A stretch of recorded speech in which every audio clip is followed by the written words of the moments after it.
नमस्कार साथियों, आप देख रहे हैं एम्प्लॉय साथी और आज का यह वीडियो बीएसएनएल कर्मचारियों, अधिकारियों और पेंशनर सभी के लिए बेहद महत्वपूर्ण है।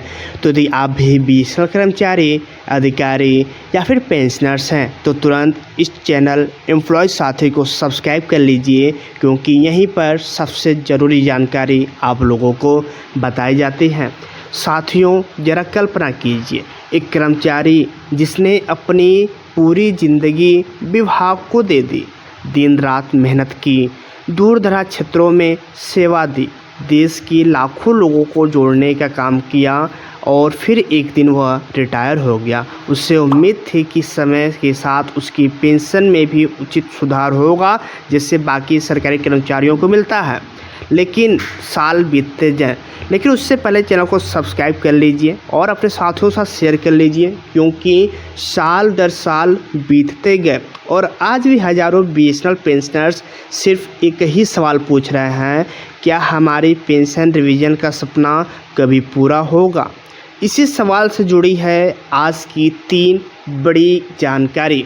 पहली जानकारी हम आपको बताने वाले हैं, 8 सेंट्रल पे कमीशन की प्रक्रिया आगे बढ़ रही है। वहीं दूसरी जानकारी निकल कर आ रहे थे, बीएसएनएल का थर्ड पीआरसी मुद्दा संसद तक पहुंच चुका है। और तीसरी जानकारी, पेंशनर्स के संगठन लगातार अपनी आवाज़ सरकार तक पहुंचा रहे हैं।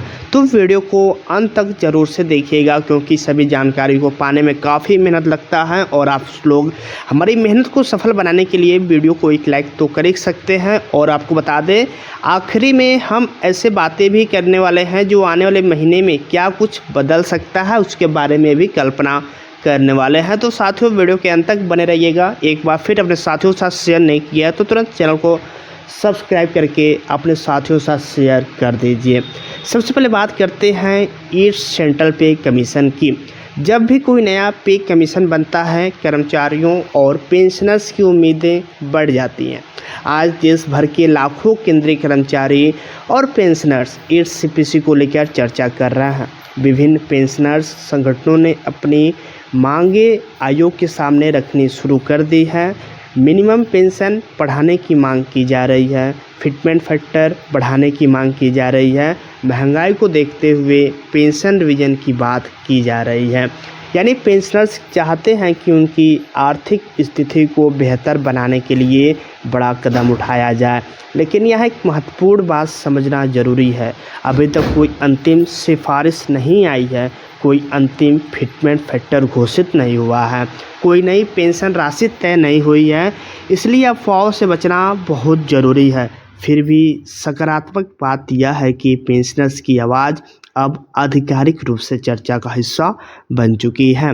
अब आते हैं बीएसएनएल कर्मचारियों के सबसे बड़े मुद्दे, यानी थर्ड पीआरसी। साथियों, 2017 से शुरू हुई यह कहानी आज 2026 तक पहुंच चुकी है। कई कर्मचारियों उन्हें नौकरी ज्वाइन की तो कई लोग रिटायर हो गए, लेकिन थर्ड पीआरसी का इंतज़ार अभी भी जारी है। हाल ही में यह मुद्दा संसद में उठाया गया। कई संसदों ने सरकार का ध्यान इस तरफ आकर्षित भी किया। कर्मचारियों के बीच यह खबर तेज़ी से फैली। लोगों को उम्मीद जगी कि शायद अब कोई बड़ा फैसला आएगा, लेकिन सरकार की ओर से अफोर्डेबिलिटी क्लॉज का हवाला दिया गया, यानी मामला अभी भी पूरी तरह हल नहीं हुआ है। फिर भी एक बात स्पष्ट है, जब कोई मुद्दा संसद तक पहुंचता है तो उसका महत्व और बढ़ जाता है। इसका मतलब है कि बीएसएनएल कर्मचारियों की मांग अब केवल यूनियनों तक सीमित नहीं रही, अब राष्ट्रीय स्तर पर भी इस पर चर्चा हो रही है। तो अब सवाल उठता है कि इसका पेंशनर्स के क्या संबंध है। साथियों, यहीं से कहानी और दिलचस्प हो जाती है।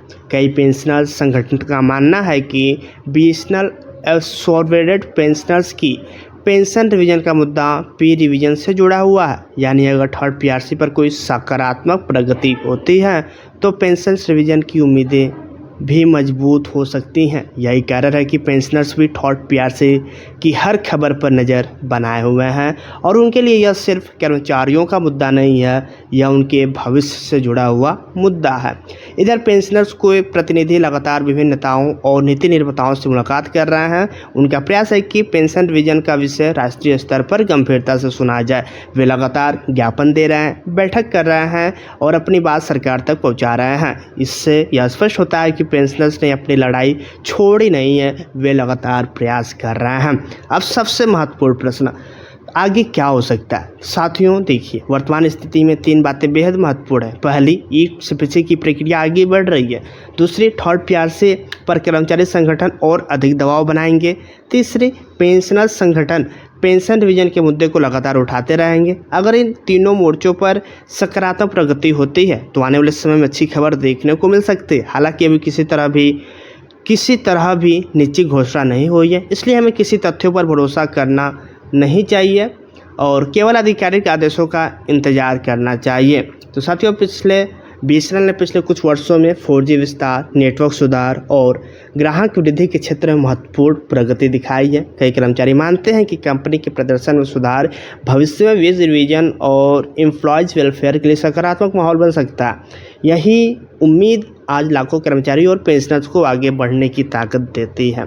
अंत में हम यही कहेंगे कि संघर्ष जारी है, उम्मीदें भी जारी हैं। ईपीएफसी की प्रक्रिया चल रही है, थर्ड पीआरसी की मांग पहले से ज़्यादा मजबूती से उठ रही है और पेंशनर्स अपनी आवाज़ लगातार बुलंद कर रहा है। अब सभी की निगाहें आने वाले सरकारी निर्णय, आयोग की सिफारिशें और कर्मचारी संगठनों की आगे की रणनीति पर टिकी हुई है। आप क्या सोचते हैं? क्या बीएसएनएल कर्मचारियों को जल्द पीआरसी मिलेगा? क्या पेंशनर की लंबित मांगों पर सकारात्मक फैसला आएगा? आप अपनी राय हमें कमेंट में जरूर से बताइए और यदि आप लोग भी कर्मचारी हैं तो एम्प्लॉय साथी यूट्यूब चैनल को सब्सक्राइब जरूर से कीजिए। धन्यवाद।